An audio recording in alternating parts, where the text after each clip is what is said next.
Abondance, meilleurs vœux. Merci à toi aussi. Bon début d'année, Letty. Et on dit souvent que derrière une équipe performante, il y a un manager qui inspire, dirige et rassemble. Exactement, parce que vous savez, une bonne gestion d'équipe est comparée aux colonnes vertébrales pour les corps, parce qu'une organisation ne sait pas tenir sans une bonne gestion de ses équipes. Vous savez, j'ai eu l'opportunité de gravir tous les échelons, en commençant de volontaire jusqu'à senior manager, où j'ai eu l'opportunité de gérer les équipes dans différentes provinces de la République démocratique du Congo. Et au fil des ans, je finis par comprendre l'importance d'être un bon manager.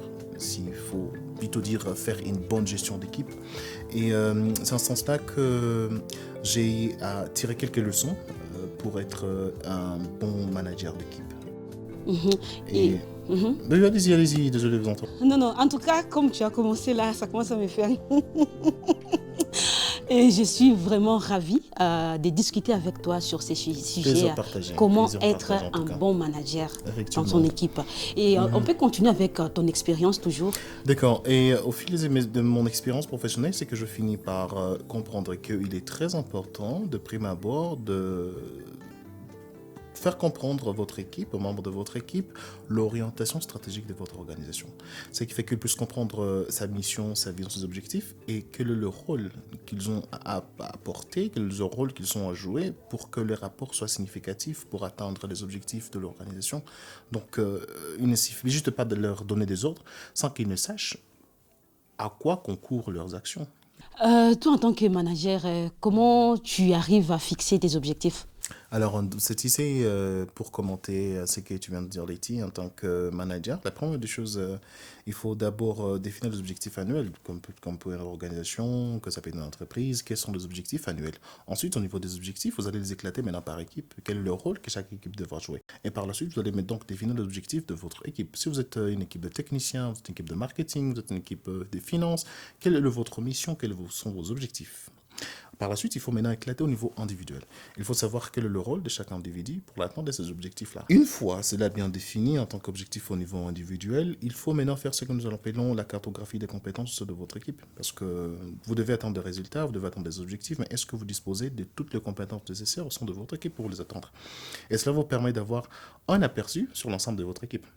Et une fois vous avez les bilans des compétences où là vous avez déjà réalisé la cartographie de votre équipe, ça va vous permettre de savoir quels sont les points forts et les points faibles de votre équipe. Et si vous avez besoin de recruter, c'est à partir de ce moment-là que vous allez définir le besoin parfaitement. Et par la suite, vous allez assigner le rôle à chaque membre de votre équipe. Mais Abondance, on reste toujours dans ces sens-là. Mais moi, quand je vais donner mon expérience propre à moi. J'ai commencé à travailler quand j'étais encore étudiante.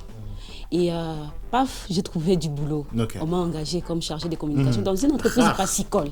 Voilà, vraiment rare. Dans une entreprise brassicole. Je ne connaissais ni les tenants ni les aboutissants.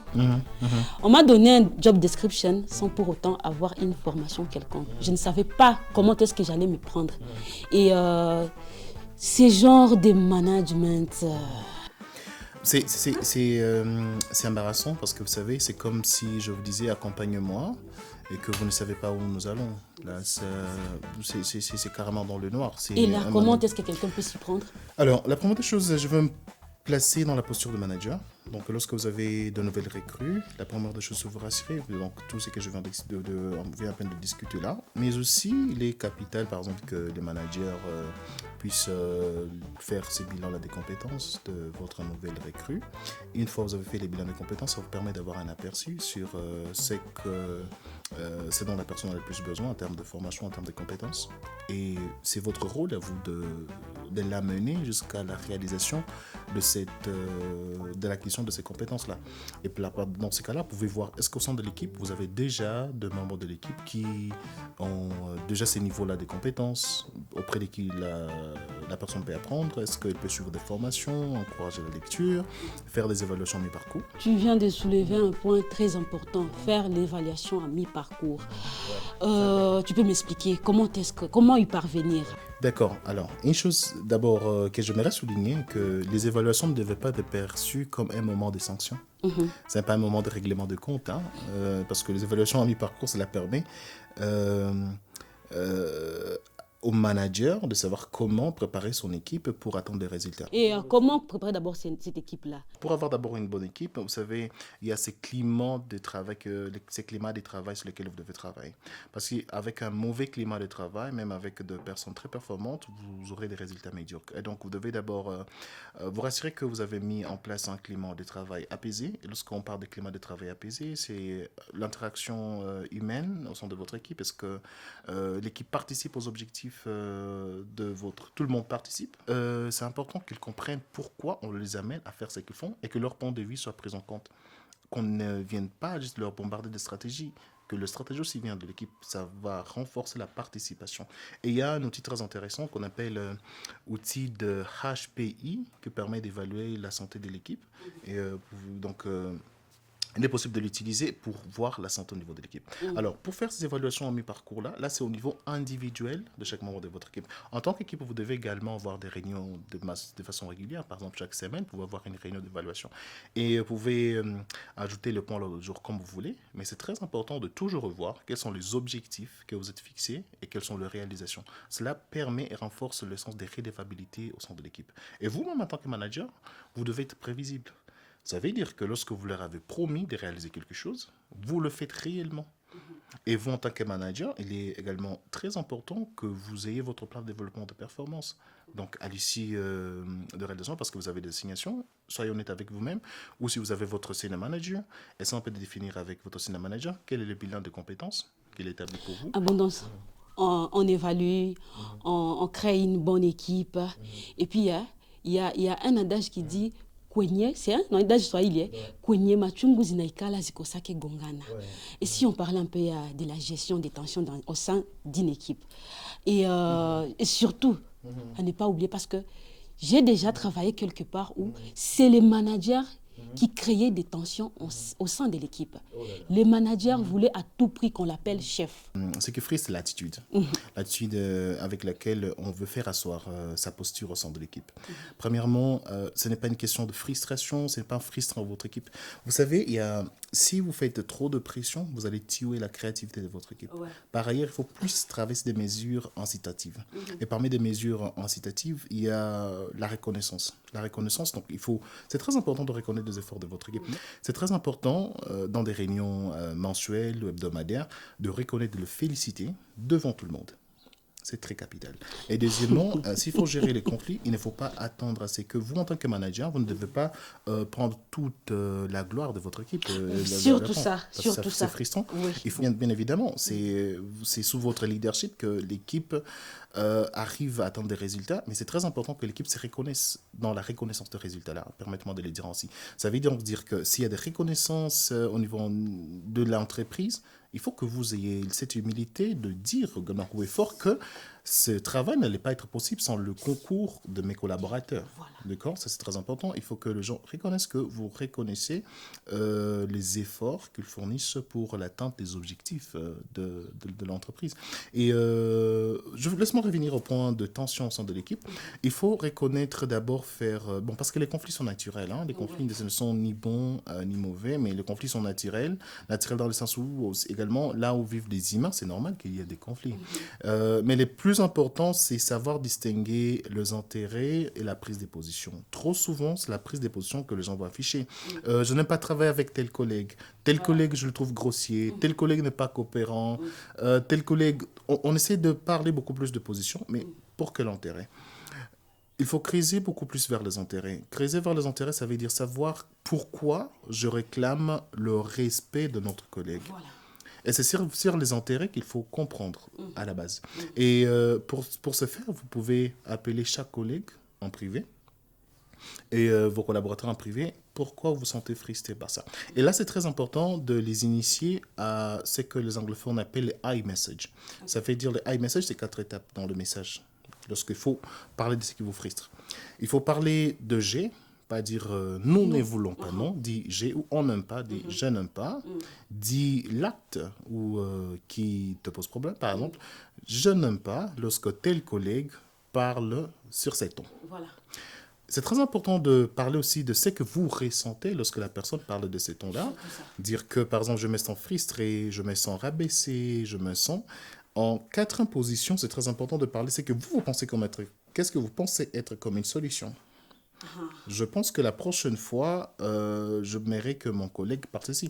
Vous savez, en tant que manager, vous devez créer un climat de collaboration, un climat de travail efficace, un climat de travail apaisé. Et cela, il faut faire asseoir le principe de respect mutuel dès le départ. Il faut savoir que lorsqu'un membre de l'équipe exprime son idée, c'est son idée.